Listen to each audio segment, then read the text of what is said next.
Do you know the Bilbao effect? The Bilbao effect, also known as the Guggenheim effect, is a phenomenon that occurs when a city experiences significant urban transformation and economic growth through the construction of iconic architectural landmarks. To boost the city's global appeal, attract tourists, and stimulate local economies by creating a unique architecture. And the architect who created the Guggenheim effect is Frank Owen Gehry, or Frank Gehry. Frank Gehry was born Ephraim Owen Goldberg in Toronto, Canada. He moved with his family to Los Angeles as a teenager in 1947 and later became a naturalized U.S. citizen. His father changed the family's name to Gehry when the family immigrated. Ephraim adopted the first name Frank in his 20s. Since then he has signed his name Frank O. Gehry. His late teens, Gehry initially tried a number of professions including truck driving, radio announcing, and chemical engineering. Struggling to find a course and career that interested him, he remembered art, that I loved going to museums and I loved looking at paintings, loved listening to music. Those things came from my mother, who took me to concerts and museums. I remembered Grandma and the blocks, and just on a hunch, I tried some architecture classes. My mother took me to concerts when I was a kid in Toronto. And I'm still to this day very interested in the topic, buildings for music, because you get a relationship between the orchestra members so they hear each other. And it's comfortable. They hear each other in a way that is substantial and uplifting. You create a relationship between the orchestra and the audience that's palpable, that they both feel. And if you do it right, they both feel it. He won scholarships to the University of Southern California and graduated in 1954 with a degree in architecture and city planning at Harvard University in 1957, but he returned to Los Angeles without completing a graduate degree. In the 1970s, Gehry began to experiment with unusual expressive devices and to search for a personal vocabulary. In his early work he built unique, quirky structures that emphasized human scale and contextual integrity. These experiments are perhaps best embodied by the renovations he made to his own home in Santa Monica, California. Gehry spoke of his intention to build a new house around the old and try to maintain a tension between the two.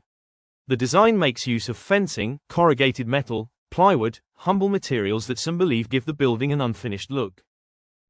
Frank Gehry sees architecture as something far more than just buildings or function. For him, architecture is about enriching the human experience. Architecture has the potential to make a difference, to enlighten and to enrich the human experience. Gehry, and this belief is evident in the way his designs spark curiosity and emotion. Gehry believes architecture should reflect its era and location, but also feel timeless. Architecture should speak of its time and place, but yearn for timelessness. His buildings, like the Walt Disney Concert Hall, capture the spirit of their era yet remain iconic well beyond it. Another key part of Gehry's interpretation is that architecture should mirror life itself, chaotic, surprising, and full of energy. Life is unpredictable, so Gehry thinks buildings should be too. Life is chaotic, dangerous, and surprising. Buildings should reflect that. Sums up his philosophy. This is why many of his works break away from rigid order and instead embrace sculptural, deconstructivist forms. Gehry treats architecture as an art form, sculptures that people can live and work in, blending creativity with innovation through bold shapes, unconventional materials, and advanced technology. Perhaps most importantly, Gehry sees architecture as transformative. His Guggenheim Museum in Bilbao is a prime example. It didn't just house art, it revitalized an entire city, proving that architecture has the power to shape culture, identity, and even the economy. For Gehry interprets architecture as a living art form, one that reflects time and place, embraces the complexity of life, and creates lasting emotional and cultural impact. His work reminds us that architecture is not just about utility, it is about imagination, emotion, and transformation. Let's explore the most phenomenon of Gehry's architecture, the Guggenheim Museum Bilbao. In 1991, the Basque government proposed to the Solomon R. Guggenheim Foundation that it fund a Guggenheim Museum to be built in Bilbao's dilapidated port area, once the city's main source of income. Appropriately, the museum became part of a larger redevelopment plan that was meant to renew and modernize the industrial town. Almost immediately after its opening in 1997, the Guggenheim Bilbao became a popular tourist attraction, drawing visitors from around the world. Frank Gehry's design philosophy and architectural style challenge conventional norms and expectations. He is a key figure in deconstructivist architecture, a movement that shatters traditional architectural aesthetics, presenting instead a world of complex, fragmented forms. The Guggenheim Museum Bilbao is a perfect embodiment of Gehry's audacious vision. The museum's structure is a complex interplay of abstractly curved forms, evoking a sense of ordered chaos. To construct this masterpiece, Gehry found inspiration in the city's industrial heritage, the city's geography, and the ethereal beauty of its estuary. As a result, the museum is a shape-shifting entity that presents a different face at every angle. Although the metallic form of the exterior looks almost floral from above, from the ground the building more closely resembles a boat, evoking the past industrial life of the port of Bilbao.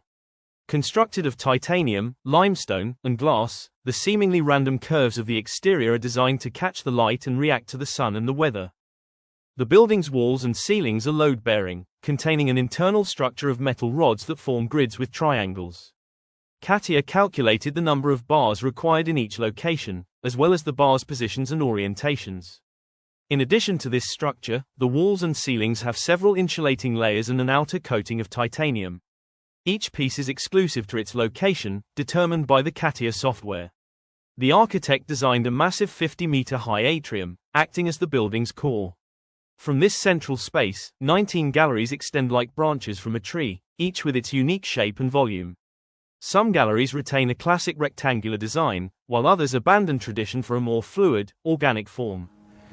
Bilbao was a working relationship with a genius museum director, Tom Krenz. And it's that collaboration that led to the project that we built, which was a very inexpensive building compared to museum buildings. Bilbao was built for $300 a square foot. So and it came in slightly under budget. And its return on investment has been beyond everybody's wildest dreams. I mean, if you start to use curves, you think it's more expensive than a box, right? But we developed with our French friends who build airplanes, with their software, we were able to demystify shapes so you could build them cheaply. And we built it like a warehouse, a big warehouse. The Guggenheim Museum Bilbao is more than a piece of architecture. It's a living testament to the transformative power of design. Frank Gehry's masterpiece, with its amalgamation of form and function, has demonstrated how architecture can seamlessly integrate into its surroundings while simultaneously acting as a catalyst for urban change. The museum has become a beacon of deconstructivist architecture, an icon of urban rejuvenation, and a shining testament to Gehry's creative genius.